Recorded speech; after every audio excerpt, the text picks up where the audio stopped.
যেই গরম পড়েছে চতুর্দিকে, তো এই সময়ে এই খাবারটা হতে পারে বেস্ট একটা খাবার। আসসালামু আলাইকুম, হ্যালো এভরিওয়ান, কেমন আছেন সবাই? আমি আলহামদুলিল্লাহ ভালো আছি। আশা করি আপনারাও আল্লাহর রহমতে ভালো আছেন। তো অবশ্যই আমার আয়োজন দেখে বুঝতে পারতেছেন আমি কি রান্না করব। হ্যাঁ, আমি আজকে রান্না করতেছি খেসারির ডাল দিয়ে পাট শাক। তো পাট শাক এই সময় কিন্তু খুবই ভালো একটা খাবার, যেহেতু অনেক বেশি গরম পড়েছে, আর গরমের দিনে পাট শাক, করলা এগুলা কিন্তু খুবই স্বাস্থ্যকর খাবার। তো আমি ডালটা আগে তো অবশ্যই দেখতে পাচ্ছেন যে ডাল যেভাবে রান্না করে ওইভাবেই হচ্ছে ধুয়ে পানি দিয়ে তারপর হলুদ দিয়ে লবণ দিয়ে বসিয়ে দিয়েছি, সাথে কিছু শুকনো মরিচ দিয়ে দিয়েছি। এরপর যখন ডালটা মোটামুটি 50%-এর বেশি সেদ্ধ হয়ে গেছে, তখন আমি হচ্ছে পাট শাকগুলো দিয়ে দিচ্ছি।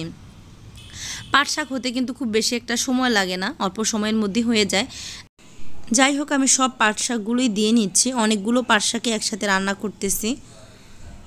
আর পাট শাক খেতে আমার কাছে খুব ভালো লাগে ডাল দিয়ে রান্না করে। তো এই যে দেখেন, শাকটা কিন্তু অর্ধেকটাই সেদ্ধ হয়ে গেছে। আর এখানে কিন্তু আমি বোম্বাই মরিচও ইউজ করব, অনেকে এটাকে নাগা মরিচও বলে। যাই হোক, আমি এখন হচ্ছে এগুলোকে একটু ভালোভাবে সব কিছু ডালটার সাথে মিক্সড করে দিচ্ছি। তো বাগারটা অবশ্যই পরে দিব, যখন আমার রান্না কমপ্লিট হয়ে যাবে তখন। এখনও যারা আমার ইউটিউব চ্যানেলটা সাবস্ক্রাইব করেন না, অবশ্যই আমার চ্যানেলটা সাবস্ক্রাইব করে দিবেন, লাইক দিয়ে ভিডিও দেখবেন, কমেন্টস করে জানাবেন আমার ভিডিওগুলো কেমন হচ্ছে। আর এই গরমের মধ্যে খুব বেশি প্রয়োজন ছাড়া অবশ্যই কেউ বাহিরে যাবেন না। আর বাহিরে যদি যান অবশ্যই ছাতা ইউজ করবেন, সাথে করে পানি নিয়ে যাবেন।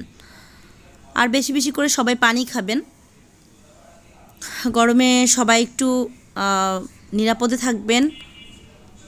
প্রয়োজন ছাড়া কিন্তু একদম বাসা থেকে বের হওয়া যাবে না, যেহেতু বাচ্চাদের স্কুল কলেজ সব কিছুই বন্ধ দিয়ে দিয়েছে।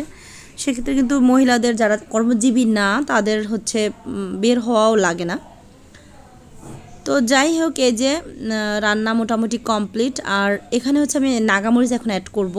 তো চিন্তা করতেছি যে হচ্ছে এটা আচার কিন্তু নাগামরিচের, তো কোন মরিচটা দিব, তো ভাবলাম যে লাল মরিচটাই দিই, এত সুন্দর ফ্লেভার আসতেছিল। তো যাই হোক, আমি এই মরিচটাই দিয়ে নিলাম। আর ডাল দিয়ে শাক রান্না করলে যখন ফ্লেভারটা খুব বেশি ভালো আসে, তখন হচ্ছে খাওয়ার রুচিটা বেড়ে যায়, এই আর কি। তো এই যে পুরো মরিচটা হচ্ছে একদম গলে লেগে গেছে শাকগুলোর সাথে। আর এখন হচ্ছে আমি ফোড়ন দিব। তো আমি হচ্ছে বাগার দিব, এই জন্য হচ্ছে আমি তেলের মধ্যে পেঁয়াজ আর রসুন দিয়ে নিছি। রসুনের পরিমাণটা একটু বেশি দেওয়া লাগে, কারণ শাক থেকে কিন্তু রসুনের স্মেলটা আসলে কিন্তু বেশি ভালো লাগে আমার কাছে আর কি। এক একজনের কাছে হয়তো এক এক রকম হতে পারে। আসলে আমি আমার স্টাইলই রান্নাটা করেছি, আমি যেভাবে ডাল দিয়ে শাক রান্না করি ওইভাবেই করেছি। তো এই যে আমার এগুলো হচ্ছে মোটামুটিভাবে হয়ে গেছে ভাজা। আর গ্যাসটা এখন অফ করে দিব, বেশি ভাজতে গেলে দেখা যায় যে আবার পুড়ে যাবে। তো এখন হচ্ছে গ্যাসটা আমি অফ করে দিব। আর এই যে দিয়ে দিলাম শাকের মধ্যে হচ্ছে বাগারটা আর কি। তো যাই হোক, এখন আমি ভালোভাবে এটাকে হচ্ছে একদম উল্টিয়ে পাল্টিয়ে মিশিয়ে নিব। আর হচ্ছে এটা দেওয়ার পরে এত সুন্দর একটা স্মেল আসতেছিল শাক থেকে আর কি। তো আমার রান্না মোটামুটি কমপ্লিট হয়ে গেছে। তো কেমন হয়েছে আমার ডাল দিয়ে পাট শাক রান্না অবশ্যই কিন্তু কমেন্টসে জানাবেন। ভালো লাগলে অবশ্যই লাইক দিয়ে দিবেন। আর এভাবে পাট শাক যারা রান্না করে খান না, তারা অবশ্যই একবার খেয়ে দেখবেন, আশা করি অনেক বেশি ভালো লাগবে। দেখা হবে নেক্সট কোনো ভিডিওতে, সে পর্যন্ত সবাই ভালো থাকবেন। আল্লাহ হাফেজ।